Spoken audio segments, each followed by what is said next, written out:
We're meeting here at the Lviv Media Forum, and my guest is Angelina Kariakina. Angelina Kariakina is a journalist and media manager. She co-founded the Public Interest Journalism Lab and works as an editor and author for the Reckoning Project films. Her reporting for Euronews covered the Revolution of Dignity and Russian aggression in eastern Ukraine. She honed her skills at Sergei Buchovsky's directing workshop. In 2015, she began working with Hromadske as a journalist and host, later producing the documentary series Tracing the Revolution about the Maidan events. She went on to serve as Hromadske's editor-in-chief for 3 years. Between 2020 and 2022, she helped build Suspilne's multimedia news service, first as editor-in-chief and then as chief producer of news programming. Angelina, it's an absolute delight to have this record-quick interview with you. Thank you for having me. Let's start actually with Maidan, because Maidan seems to be a moment, a spark for many people, whether it's in journalism or whether they enter a political career, or it stimulates people to create civic society institutions. What was your experience as an observer of that? How did it affect you personally? Maidan is a long story, not only as a spark, as a moment in the life of the whole country and the civil society. It's also a very important story of justice done in Ukraine. So, of course, I've been covering Maidan since the very beginning. I've been covering the events, sort of the political context and background that led to basically to the uprising, which in some media has been portrayed as a strongly pro-European movement, but it wasn't just about it. Thousands of people took to Maidan for a number of reasons, and one of the leading reasons was a protest against violence, police violence, state violence, and of course the Russian, or let's say pro-Russian course led by then President Yanukovych, who later fled Ukraine.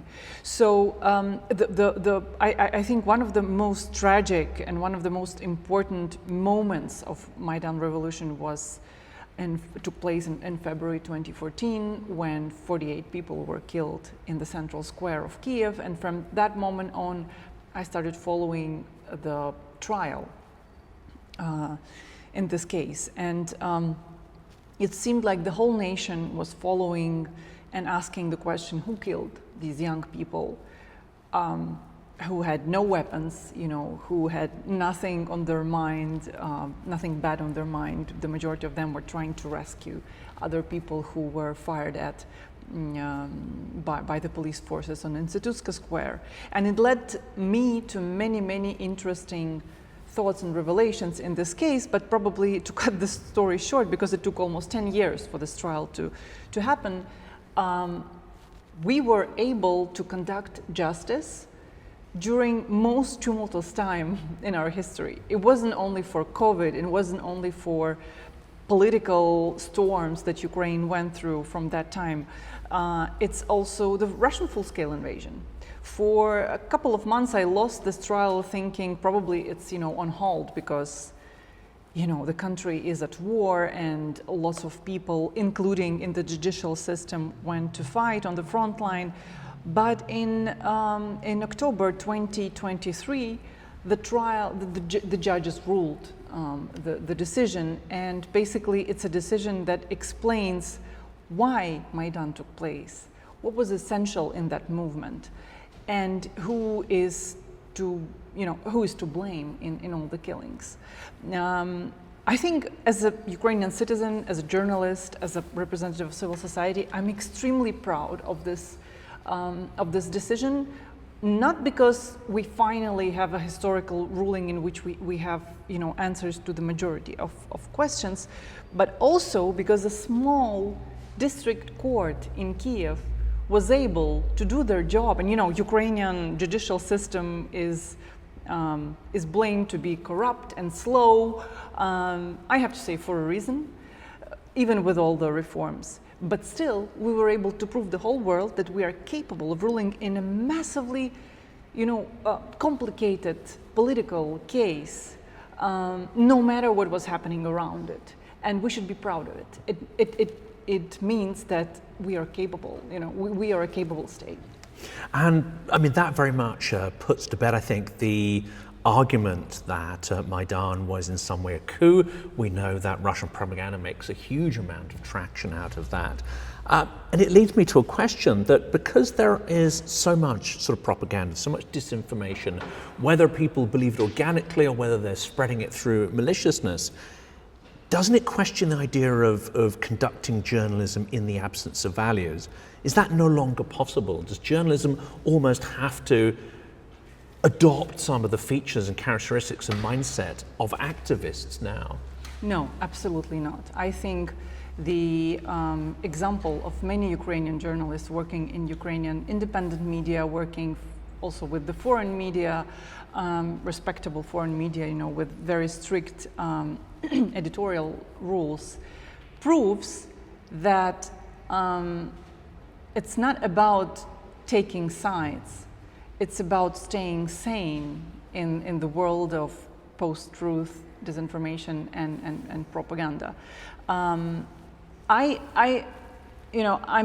absolutely sure. I've been running news at the public broadcaster, and I've been explaining it to many colleagues multiple times. Imagine you're a journalist in your own country, and you are covering a crime. Do you have to take both sides, a criminal and a victim, to be professional? Does it make you professional? So it's pretty much the same with the situation in Ukraine. When you know what happened, when you know the context, when you know the background, it's not about taking sides. It's about being objective, and it's not about being neutral. The same with covering things like COVID or science. There are a bunch of people who believe that COVID is a conspiracy theory, that vaccination kills, or that the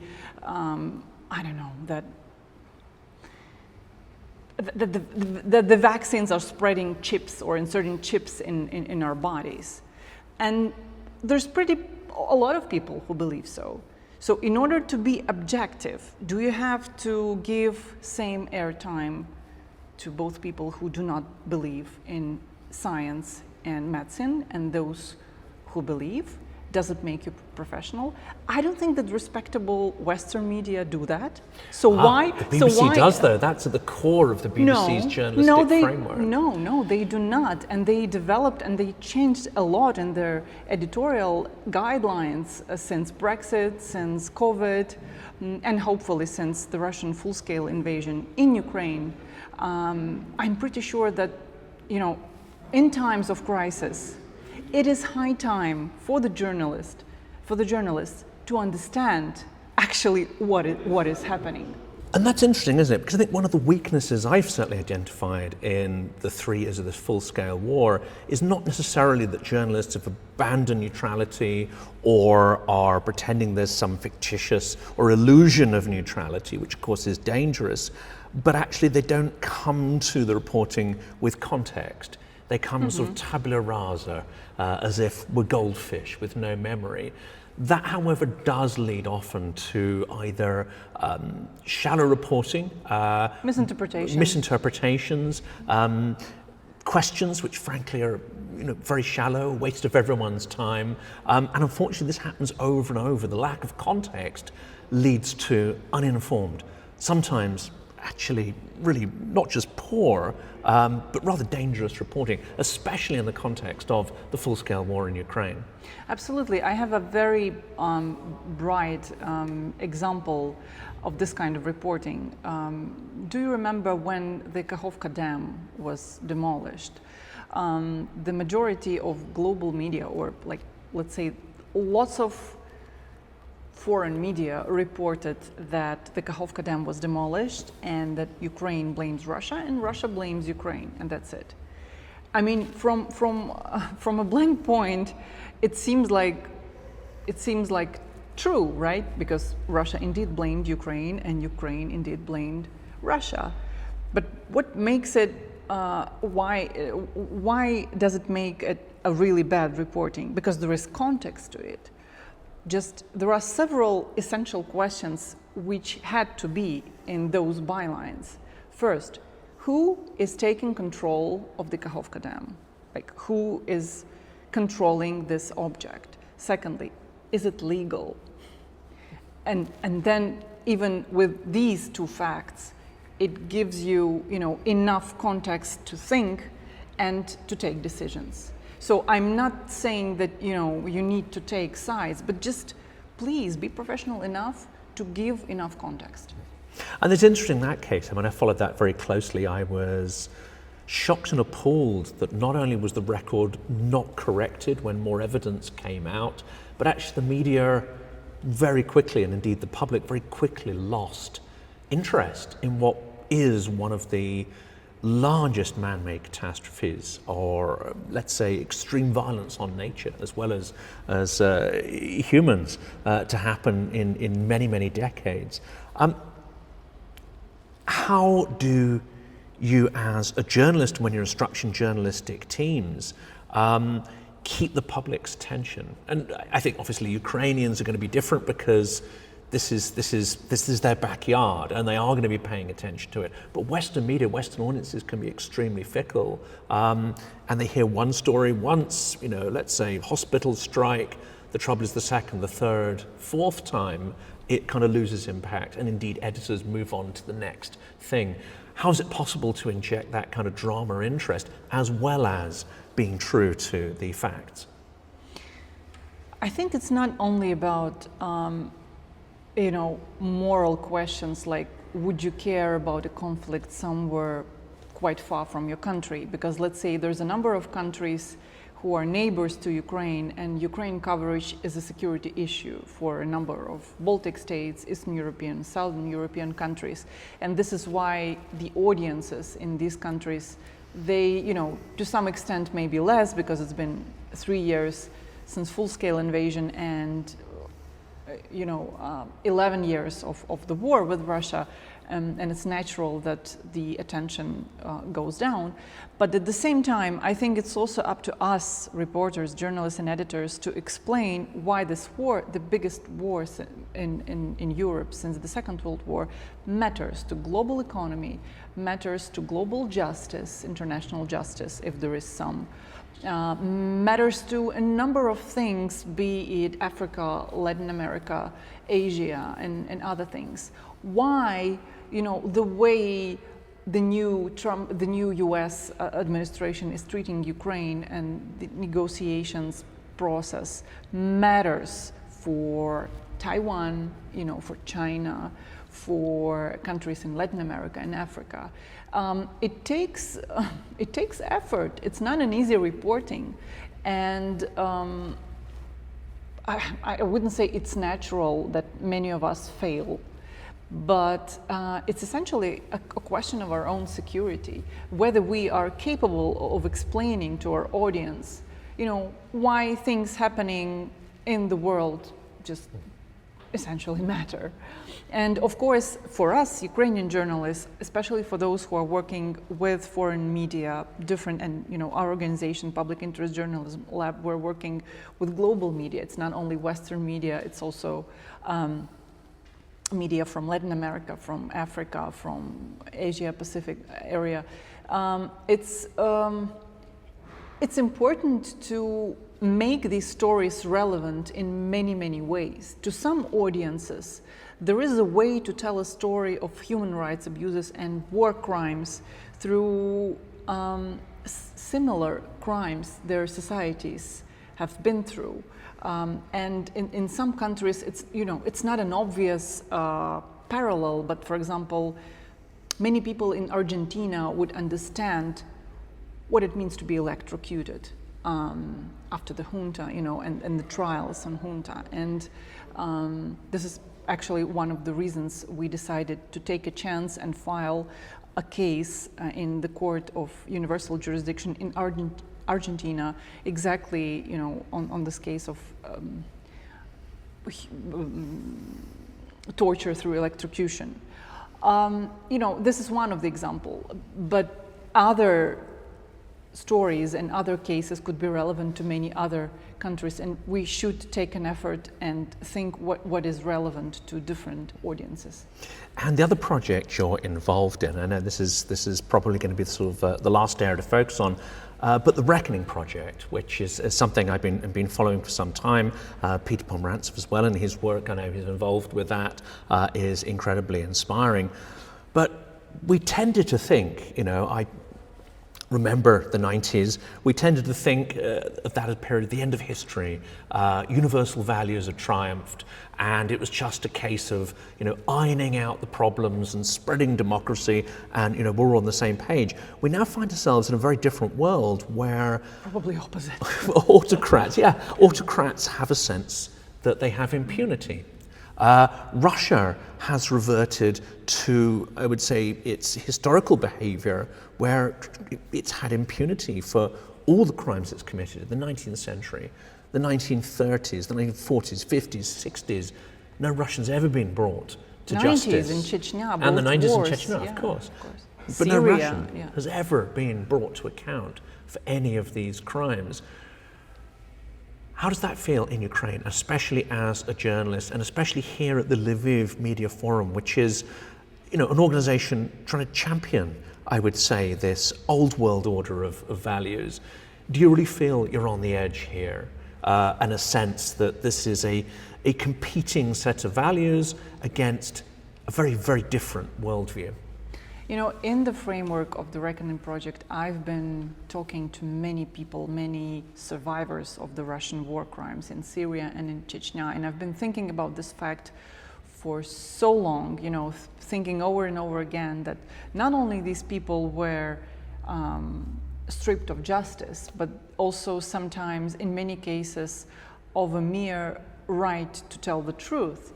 And one of the aims and goals of this project is to let them speak. This is one of the essential, steps to make justice work.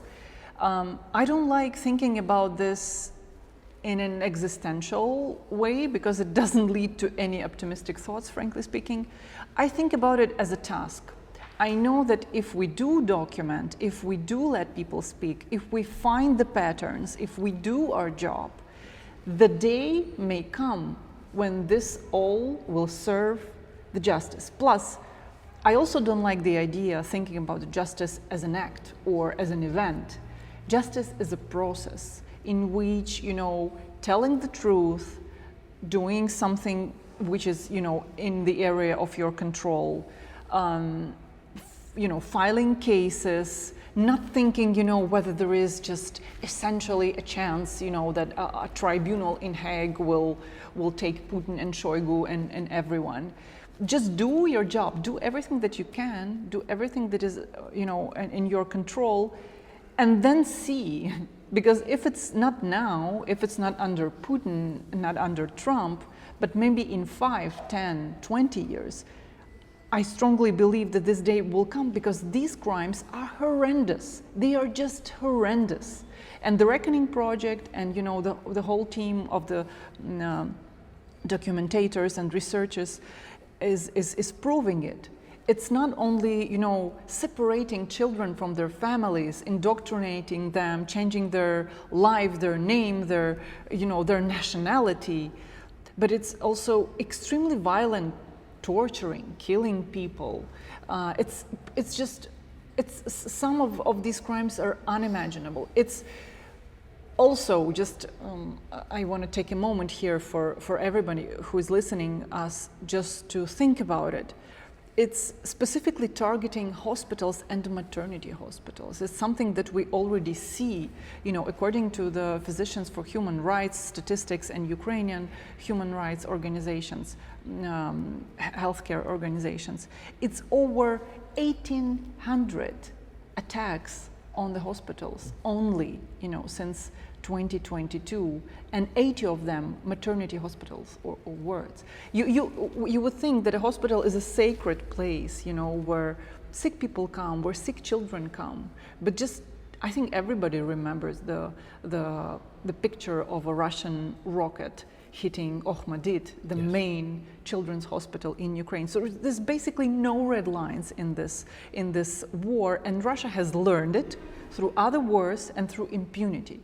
This is why I don't care, you know, if the court, any court, would take any case right now. I know that I need to do my job. I know that I need to talk to the survivors who are still capable of speaking their truth, and I know that this day will come. At least, if not in the court, but it will be spoken, and our children will know the truth. I exactly experienced that as well. On the route into Kyiv, there's a maternity clinic with a giant tank round in it's the near wall. my home. It's near my home, and I've been to this maternity hospital. I've spoken to the guy who's in charge of this hospital and who survived several times. It was hit by a tank bluntly several times. So the Russians could see, you know, there's a huge billboard there with a newborn baby and parents. So it's written there, maternity hospital. There's no way you cannot see it, you cannot notice it. So they targeted the maternity hospital while the women and newborns were still there. Frankly speaking, I was really worried when I was talking to this man to know, you know, whether someone died. But it's an absolute miracle that nobody died during because there was an attack by a rocket and then 2 times by tank. So yeah, this is how it works. There are no red lines whatsoever.